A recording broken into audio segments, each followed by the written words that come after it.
this is my review of JoJo's Bizarre Adventure.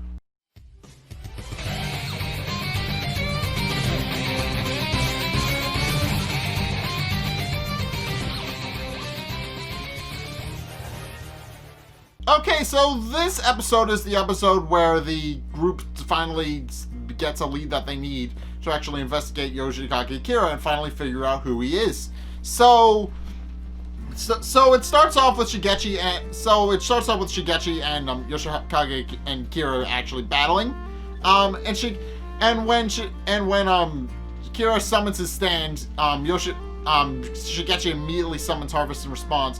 And while Kira is able to swat them away with Killer Queen, he isn't able to stop them all, and also they don't do any damage to Shigechi since they're kind of separated since it's a colony stand. But he's easily able to swarm Yoshikage Kira and keep him at bay, threatening to stab him in a major artery if he takes one step closer.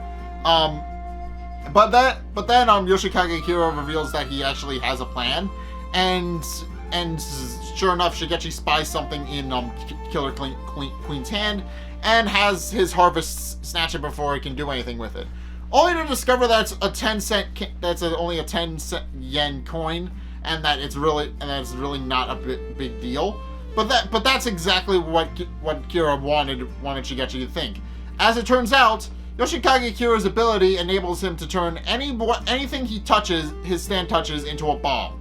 So, and Shigechi, realizing too late what that means, tells his Harvest to discard the coin, but it's too late and it gets blown up.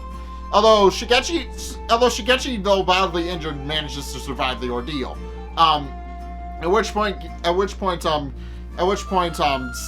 Yoshikage Kira, realizing that Shigechi knows information about stand users in Morio, realizing that he has a golden opportunity to find out some information, grills Shigechi about what other kinds of stand users are in the area and what kind of powers they have, and says that if he doesn't, that he'll kill his mom and dad, which Shigechi is openly against for obvious reasons.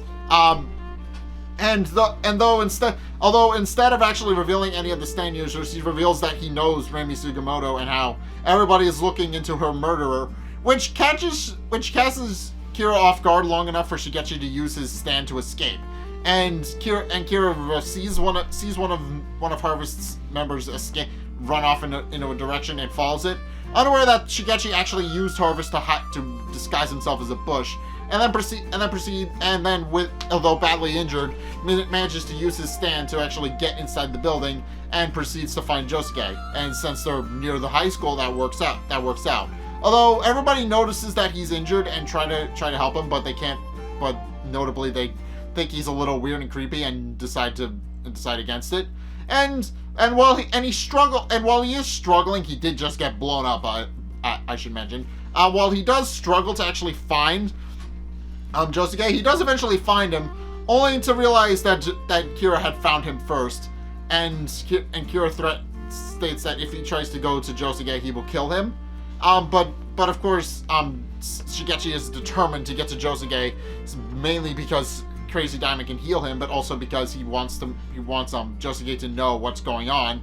But since he's touching the doorknob, Kira reveals that he already turned the doorknob into a bomb, which enables him to finally finish Shigechi off. And with that, he leaves. And here's the scary part about Killer Queen: there is no trace of Shigechi left. He got blown up, and now he's gone. He's been completely vaporized. There is nothing left of him. So he's completely disappeared. But in any case, he leaves. But doesn't realize that during his fight with Shigechi, one of Shigechi's Harvest actually took a button off of Kira's jacket, and it persisted long enough for it to bring the button to Josuke and Okuyasu before falling apart and dying itself. And Josuke and Okuyasu immediately realized something is wrong, since it wasn't a normal way for a stand to disappear, as not only was it bloody and bruised, but then when it died, it completely fell apart and exploded. So and blood went everywhere. So So they quickly realize something is wrong and that something is up with Shigechi. So and realizing that the button is most likely a lead to what happened, decide to go to Reimi Sugimoto and also gather everybody else in the area, all the other stand users that they've met up to that point, and also Okuyasu's dad, who was just kind of there alongside Okuyasu because Okuyasu decided to bring him so that he knows what's going on. But basically they come to Reimi Sugimoto, who not only saw Shigechi get completely vaporized in the afterlife, which is kind of really sad, but also that they found out he is indeed dead, and that she confirms that it was indeed the same person that killed her. So she knows that it's the same person, and also Josuke and the others bring up the fact that not only can they not find Shigechi's body after doing some very heavy searching, but that all of Shigechi's stuff was just left behind, and now he's just gone. And they quickly realize that it's most like that the person who killed him is most likely a stand user, and which prompts Jotaro and Joseph to get involved. So and also Aya and Trusardi actually put in ideas that they're going to try and keep their business safe and make sure that that the guy doesn't come to their shop, so that they can actually keep their customers safe and inform them about what's going on. And also Hazamada remarks that stand users are eventually destined to meet one another, but also point out that he has no interest in actually meeting whoever killed Shigechi.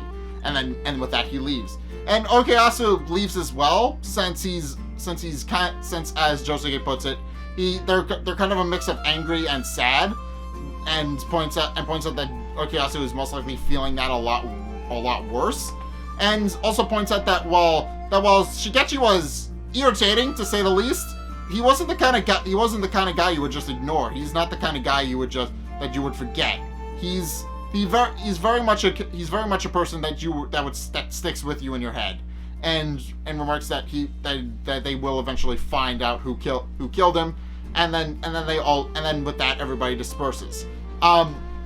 And as they're leaving, Josuke passes by Yoshikage Kira, who doesn't realize that he's the murderer yet, so there's no information there. But Yoshikage Kira realizes that it's likely that nobody has actually discovered him yet, and realizes that he's most likely fine for now.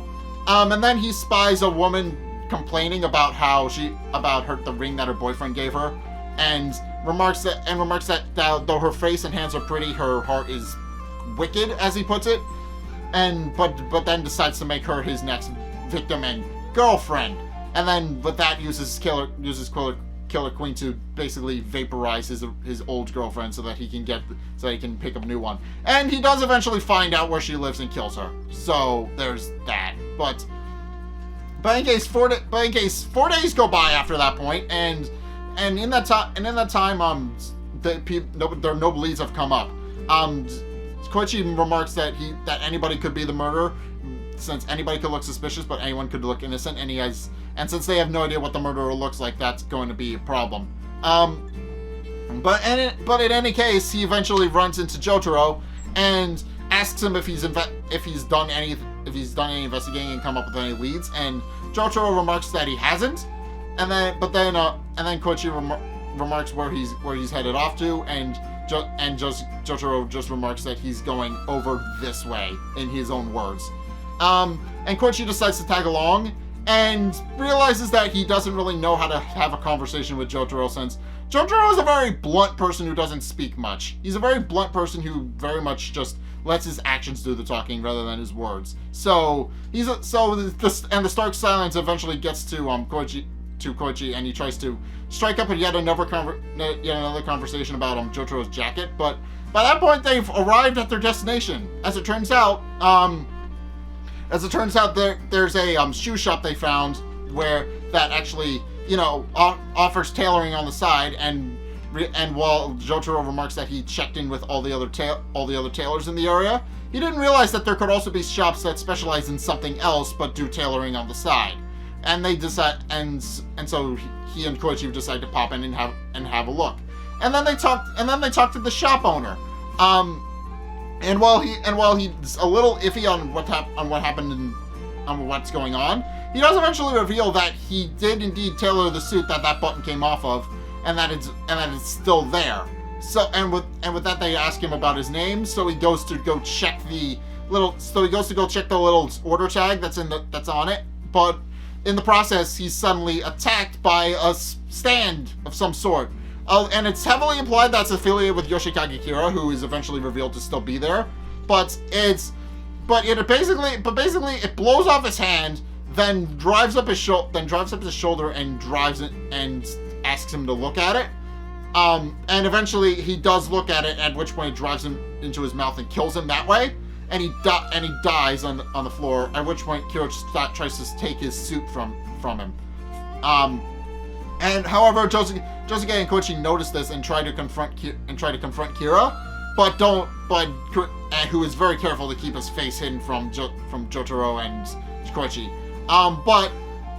But as Jotaro remarks, the way he's trying to pull it is suspicious, and they keep their distance. At which point it's revealed that the thing that's in the tailor's mouth is actually another bomb, and it blows up and takes the guy with it, and they duck and cover. So yeah, this episode. So yeah, first and foremost, Shigechi's dead. That's what this episode establishes. That Shigechi died. He's not. It's a very important scene, since Shigechi's death was the inciting incident that enabled them to finally investigate Kira and try and figure out who he is, and why he killed Shigechi, and also it's basically serves as an insight for all of these, for them to finally start investigating them. At which point Yoshikage Kira finally becomes involved in the story directly, which is interesting. Basically, they have to fight Yoshikage Kira and figure out what his stand is and what he's capable of. And also take him down so that he doesn't kill anybody else, even though it's kind of too late for that. But they need to stop him. But they need to stop him so that they can actually, avenge Shigechi's death, and also stop him from murdering people. That's important. But as it turns out, he's going to be actively taking a role in order to prevent anybody from investigating him and so that he can go back to living his peaceful life, as he puts it. But now they have to deal with a new type of stand that apparently Yoshikage Kira just has. Apparently it's a subset of his stand, since we know Killer Queen is his main stand, but clearly he has a sub ability that is, I think that's new. I don't think they've ever done stands with sub stands before. Like stands that have a secondary stand associated with them. I don't think they've done that before, as far as I know. But yeah, this is gonna be interesting, because now they have to fight Yoshikage Kira and try and figure out a way to stop his stand. So that's gonna be interesting. But in any case, that's my review of JoJo's Bizarre Adventure. What did you guys think? Let's get a discussion going in the comment section down below, or over on my Discord server, link in the description. Anyway, thank you guys so much for watching. If you enjoyed, be sure to like, comment, and subscribe. Also, be sure to follow me on Facebook and on Twitter in the description below. And also be sure to check out my Patreon in the description below as well. It's only a couple bucks a month. It really helps me out, and you guys get access to a bunch of cool perks down my way saying thanks. So be sure to check those out in the description below as well. But in any case, thank you guys so much for watching, and until next time, I will see you guys in the next video. Peace!